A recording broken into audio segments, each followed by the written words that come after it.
Dan memang perhatiannya ke daerah juga bagus sekali. Ya. Itu yang saya lihat dari sosok beliau. Ya. Jadi saya kira tidak salah lah kalau dia masih ingin maju untuk memimpin Sulsel. Ditambah sosok perempuan yang kuat, luar biasa, yang betul-betul ingin mewakafkan dirinya untuk kepentingan Sulawesi Selatan. Iya, kami kalau tidak salah terbesar ketiga di Sulawesi Selatan untuk mengangkat P3K pada saat itu. Ya, ini kan teman-teman yang sudah lama jadi honorer. Dan memang pemerintah pusat waktu itu kan berikan kuota. Ya. Nah, saya hitung-hitung anggaran, ya kasihan juga ini. Makanya apalagi memang tidak terlalu berimbang antara ASN dengan honorer. Makanya ini yang saya genjot dulu P3K pendidikan. Jadi bukan cuma imamnya. Iya, jadi di pegawai sara itu dalam satu masjid kan ada 3. Marbot gitu ya? Marbot, ya itu ada. Itu semua dikasih BPJS Ketenagakerjaan dan dikasih insentif.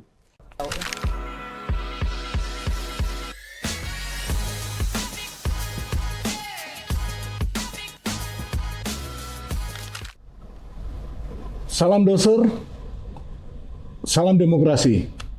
Assalamualaikum warahmatullahi wabarakatuh. Kawan-kawan netizen, kita bertemu lagi dengan podcast Sudut Politik. Podcast Sudut Politik adalah podcast yang diikhtiarkan oleh doser sebagai upaya untuk ikut mensukseskan Pilkada Serentak 2024, khususnya Pilkada Sulawesi Selatan dan juga Pilkada di 24 kabupaten dan kota di Sulawesi Selatan. Doser merasa memiliki kewajiban moral untuk ikut mencerdaskan masyarakat agar bisa mengikuti pilkada dengan riang gembira dan tentu saja pilkada yang damai. Pada kesempatan kali ini kita beruntung karena kita kedatangan tamu istimewa. Beliau adalah calon Bupati Pinrang nomor 02, yaitu Bapak Irwan Hamid. Beliau adalah petahana Bupati Pinrang tahun 2019-2024. Kali ini beliau maju di Pinrang berpasangan dengan Bapak Sudirman Bungi dengan tagline bersama lebih baik. Agar tidak berpanjang kata, kita sapa aja Bapak Irwan Hamid. Apa kabar Pak Bupati? Alhamdulillah sehat. Sehat ya Pak Bupati ya. Sehat. Tambah fresh aja ini meskipun selama ini keliling terus Pak kampanye. Keliling. Kalau tidak salah ini udah 279 tempat yang saya titik kunjungi. Wow, iya. Dari 12 kecamatan yang ada di sana 12 Pak. 12 kecamatan, 69 desa, 40 kelurahan. Berapa persen yang sudah datangi Pak? Sudah 90% lebih, sudah hampir 100% lah Mas. Tapi tampaknya masih fresh aja nih Pak Bupati ini. Udah biasa yang begitu-begitu. Sebelum masa kampanye juga kan kami sudah rutin melakukan kunjungan-kunjungan ke sana. Oke, selamat Pak Bupi ya. Jadi sudah terbiasa Pak Buya. Setelah 5 tahun lalu juga dilakukan hal yang sama ya Pak ya. Oke, baik Pak. Mungkin mungkin kawan-kawan pemirsa ingin dapat informasi apa saja yang selama ini Bapak sudah lakukan selama 5 tahun di Kabupaten Pinrang? Ya, selama 5 tahun kepemimpinan kami, alhamdulillah, tentu yang selalu menjadi utama adalah sistem pelayanan. Oke. Ya, karena kita bicara sistem pelayanan kan banyak, baik di bidang kesehatan, pendidikan, dan yang lain-lain. Karena kita selalu mau memberikan kemudahan kepada masyarakat kami dan memastikan bahwa mereka mendapat pelayanan yang baik. Ya. Nah, di pelayanan juga di usaha itu juga kami lakukan. Katakanlah perizinan-perizinan itu selalu kami mudahkan. Ya. Dan itu kalau saya bicara soal pelayanan untuk UMKM, itu alhamdulillah mereka tidak perlu lagi ke kabupaten. Karena ini semua bisa dia lakukan di tingkat desa kelurahan.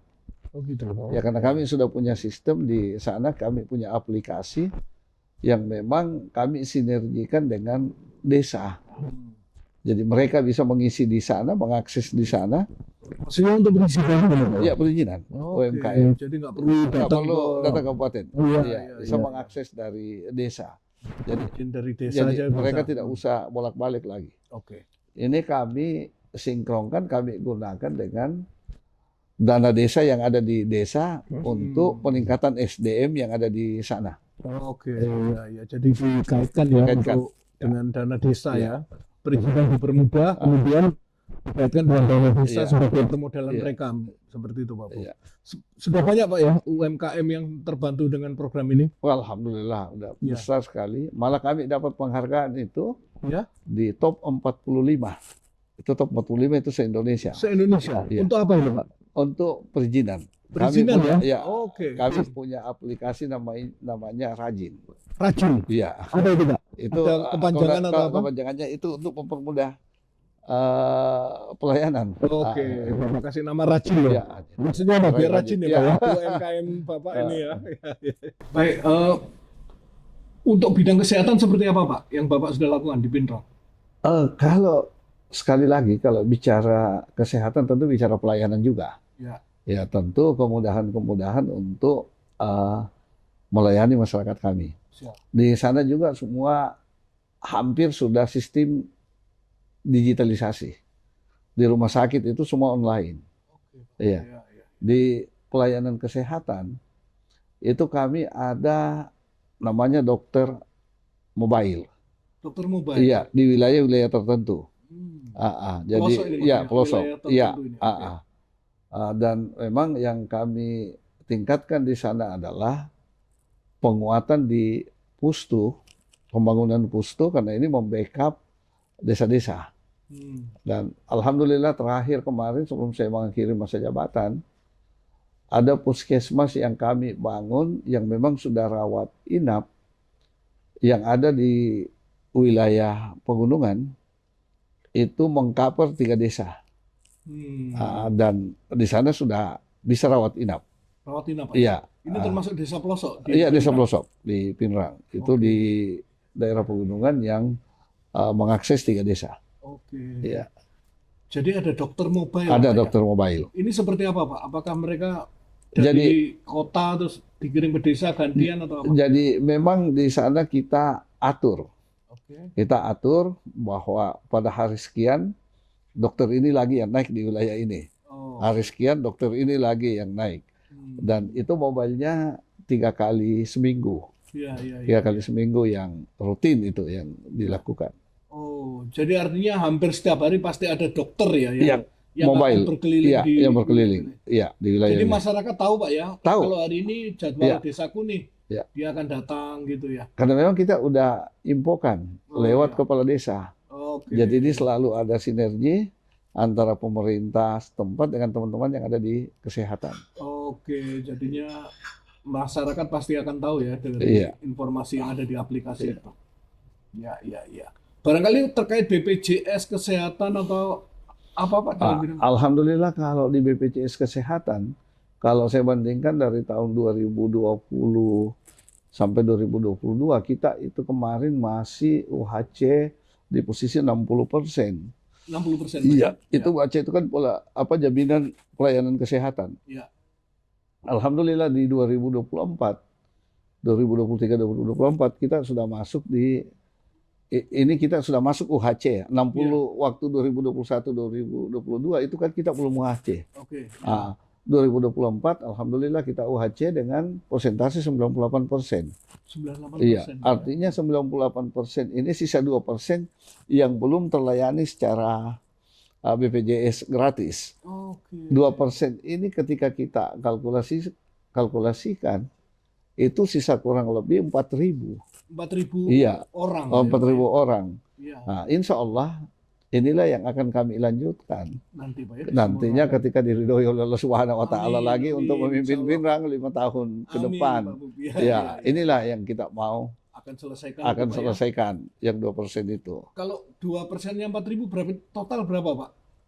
Masyarakat Pinrang sendiri. Kalau ini yang kita data ini kan lewat DTKS, yang masuk di DTKS. Iya.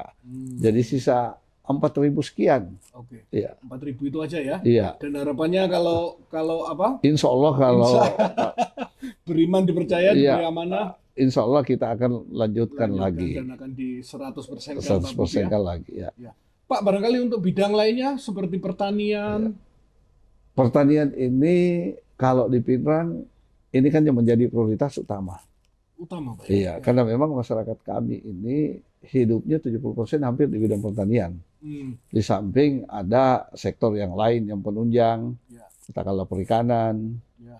perkebunan, Siap. ya itu semua sektor penunjang, peternakan, itu. Jadi yang selalu menjadi sektor andalan kita adalah sektor pertanian. Pertanian, ya, Pak. Dan ini sudah sesuai dengan juga yang harus selalu diprioritas, mulai dari pusat sampai provinsi kan seperti Ya. itu juga. Yang Ya. menjadi prioritas kan pertanian. Iya, iya. Ya memang kami wilayah pertanian. Pertanian, ya, Pak. Ya, lahan produktif kami di sana itu kurang lebih 54.000 hektar. 54.000 hektar, Pak, Iya. ya. Kurang lebih 10.000 yang masih tada hujan, 40.000 sekian itu yang memang sudah teknis. Iya, siap. Iya. Artinya waktu kemarin Pak Andi Sudirman sempat menjabat menjadi gubernur 2021-2023 banyak juga Pak program yang masuk ke Pinrang. Alhamdulillah Pertanian, ya. banyak Ya. banyak masuk yang beliau. Dan juga kami terbantu kemarin di bantuan keuangan waktu Pak Andi Sudirman menjabat gubernur. Ya, ya, ya. Kami terbantu sekali. Kasih contoh yang lebih detail. Ini yang terakhir, itu 2023-2024. Itu ada wilayah kami yang memang selama ada namanya itu kampung, itu namanya Desa Karyango, Ya. itu roda 4 tidak sampai ke sana. Oke. Ya. Kendaraan roda 4 tidak sampai ke sana. Iya. Tapi alhamdulillah pada saat itu saya komunikasi dengan Pak Gubernur waktu Iya. itu Pak Andi Sudirman. Iya. Kami diberi bantuan 10 miliar untuk itu. Saya backup lewat APBD kami Iya. 5 miliar. Ini alhamdulillah roda 4 udah bisa tembus ke wilayah itu. Tembus ya Pak ya? Tembus ke wilayah. Itu daerah terpencil ya Pak ya? Daerah Pinrang. ya daerah pegunungan. Daerah pegunungan, ya. Dan sekarang sudah bisa mobil masuk. Sudah bisa. Iya, itu di akhir masa jabatan saya dan juga di akhir masa jabatannya Pak Andi Sudirman waktu itu. Itu luar biasa sekali dan masyarakat sudah rasakan. Ya, siap. Iya. Ya, ya, ya. Kalau nggak salah Bapak ini ketua DPD Nasdem ya Pak? Iya. Kabupaten Pinrang Iya. ya? Oke, artinya ini nanti jika insya Allah andalan hati diberi amanah, kemudian beriman juga diberi amanah, sinergi akan lebih mantap sepertinya. Karena cawagupnya juga usungan Partai Nasdem kan Pak, Ya. Bu Fatmawati Rushdin. Tentu harapan itu yang kami harapkan. Ya. Karena alhamdulillah kebetulan Pinrang pemenang pemilu. Oh, Nasdem Nasdem juga. Iya, pemenang pemilu. Berapa kursi Pak? 11 Dari total? dari 40. Oh, Iya, 11 kursi. 11 kursi. Siap. Ya. Di provinsi juga kan pemenang. Ya. Jadi sinergi ini ada. Ya, ya, ya. Tetapi kalau saya selalu punya prinsip bahwa ketika kita bicara untuk kepentingan orang banyak, Ya. kepentingan rakyat, Ya. saya yakin ya teman-teman partai lain yang pasti kolaborasi juga untuk itu. Betul. Nah, Ya. karena ini untuk kepentingan rakyat. Ya, betul. Kita tidak melihat lagi partai A, partai B, partai C, Ya. tetapi kita melihat kepentingan yang lebih besar. Ya. Iya. Ya, ya, ya. Selama ini Pak, kalau Bapak melihat sosok Pak Andi Sudirman sendiri seperti apa selama memimpin kemarin? Kalau selama beliau memimpin dan saya juga waktu itu kan memimpin, Iya, betul. sinergi bagus sekali Gitu. dan memang perhatiannya ke daerah juga bagus sekali. Itu yang saya lihat dari sosok beliau. Ya. Jadi saya kira tidak salah lah kalau dia masih ingin maju untuk memimpin Sulsel. Siap, Ditambah sosok perempuan yang kuat, Luar iya, biasa. yang betul-betul ingin mewakafkan dirinya untuk kepentingan Sulawesi Selatan. Ya. Iya. Jadi insya Allah koordinasi nantinya juga akan lebih mudah Pak ya, jika andalan hati dan beriman bisa di Sulsel dan di Pinrang gitu Pak ya. Saya yakini seperti itu, Mas. Gitu ya. Tentu komunikasi ini jangan selalu terjalin, Ya. tapi sekali lagi ketika kita bicarakan kepentingan-kepentingan orang banyak. Ya. Pak, saya baca juga itu bahwa Pinrang itu pernah terbanyak di Sulsel ketiga tentang pengangkatan P3K itu, Pak? Itu di bidang pendidikan. Pendidikan ya? Iya. Kami kurang lebih 1.000. 1.000 orang. Iya. Hmm. 983 kalau nggak salah. Jadi ASN. Jadi P3K. Oh, Iya. Bapak anu ya? Iya. Oh, P3K. Menjadi P3K Iya. mereka. Kami kalau tidak salah terbesar ketiga di Sulawesi Selatan untuk mengangkat P3K pada saat itu. Oke. Iya. Jadi mereka di bidang pendidikan. Pendidikan. Hmm. Kesehatan juga ada, Mas. Bukan cuma di bidang pendidikan. Iya. Kesehatan juga ada, tetapi kalau nggak salah cuma lebih 100. Yang 900 tadi pendidikan. Pendidikan. Jadi total 1.000-an dong kalau 1.000 lebih 100. kalau semuanya. Oke. Iya. Jadi terbanyak ayo. Iya, dan Pertimbangannya apa, Pak, waktu itu ngambil kebijakan itu? ya ini kan teman-teman yang sudah lama jadi honorer. Oke. Dan memang pemerintah pusat waktu itu kan berikan kuota. Iya. Saya hitung-hitung anggaran, ya kasihan juga ini. Makanya apalagi memang tidak terlalu berimbang antara ASN dengan honorer. Makanya ini yang saya genjot dulu, P3K pendidikan. Oke. Iya. Itu selama 5 tahun, Pak ya? Kebijakan itu? Kalau yang P3K ini saya cuma 1 tahun, angkat 900. Oh, Penerimaan pertama tahun dua berapa kali, itu, dua Pak? kali, ini 2023 dan 2024. Oh, baru ini ya? Iya, Oh, jadi langsung Iya. sekitar 1.000 orang ya? Iya. Jadi 2023 awal sampai dengan 2024 awal. insya Allah kalau diberi amanah lagi ada Ya kalau terpikir untuk mengangkat kalau lagi, Pak? memang masih dibolehkan oleh pusat untuk P3K, Kalau ada ya? ya Pak, kalau ya? ada lagi, insya Allah Akan bawa Iya, tambahin lagi akan ya? tambah lagi. Ya, ya. Kalau nggak salah saya juga dapat informasi ada ini, Pak, insentif untuk imam masjid dan sebagainya. Iya, memang selama kepemimpinan saya itu ada 2 kali kami naikkan insentif pegawai SARA, walaupun nilainya tidak terlalu besar. Ya. Dan juga kami beri asuransi BPJS Ketenagakerjaan. Oh iya, Pak. Iya, dan kalau tidak salah yang paling pertama melakukan di Sulawesi Selatan kami yang memberikan BPJS Ketenagakerjaan. Berapa orang kira-kira, Pak? Lebih 1.000, Mas. 1.000? Iya. Imam masjid itu? Jadi bukan cuma imamnya. Oke. Iya, jadi di pegawai SARA itu dalam satu masjid kan ada 3. Marbot gitu Iya, ya? marbot, Ya. ya itu ada. Itu semua dikasih BPJS Ketenagakerjaan dan dikasih insentif. Oh, Lebih 1.000, Mas. Dan 1.000 ya? juga setiap tahun kami umrahkan. Oh iya, Pak. Iya, setiap tahun. Siapa yang diumrohkan ini? Pegawai SARA-nya. Apa, Pak? Pegawai SARA. Pegawai SARA? Iya, kayak imam, Oh. marbot. Tetapi kami ada kriteria. Ya, apa kriterianya, Iya, Pak? kriteria untuk mengumrahkan yang rata-rata pengabdiannya sudah 7 tahun ke atas Oke, ya. dan belum pernah ke tanah suci, belum pernah umroh. Oh, dia belum pernah Iya. ya.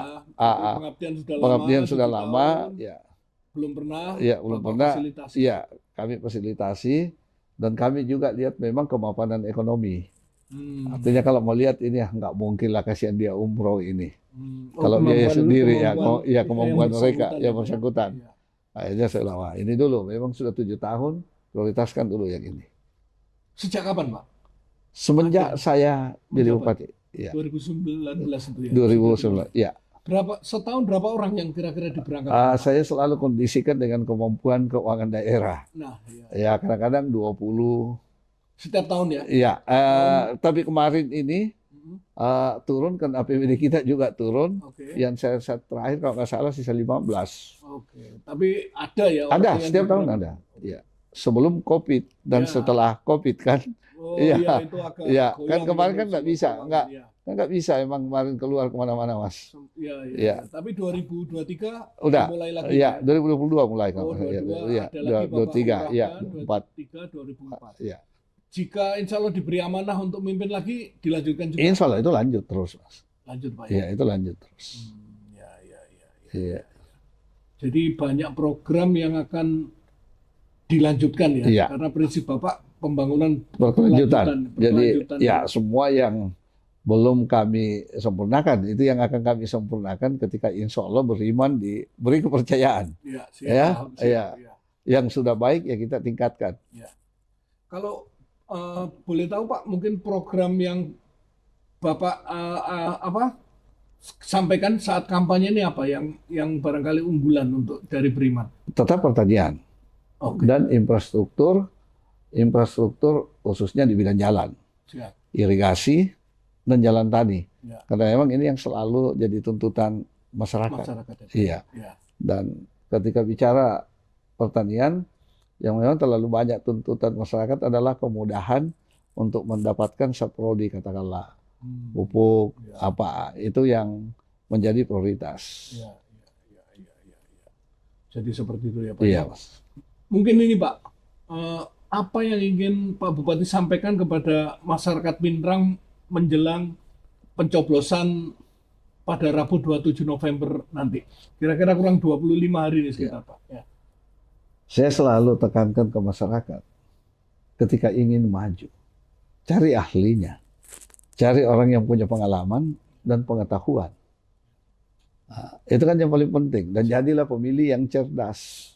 Jangan selalu kita dinilai dengan hal-hal yang sifatnya cuma merugikan kita. Tapi kalau melihat dari sisi pengalaman dan pengetahuan, saya kira jelas sekali. Ya, kira gitu, Mas. Siap. Jadi sarannya pilih yang punya pengalaman. Dan punya ilmunya ya, Pak, ya? Punya ilmunya. Iya, kan saya kasih contoh masyarakat. Coba kalau mau ke pasar, cari ojek. Cari yang baru belajar naik ojek, atau memang yang sudah pengalaman bawa ojek. Begitupun juga pemerintahan.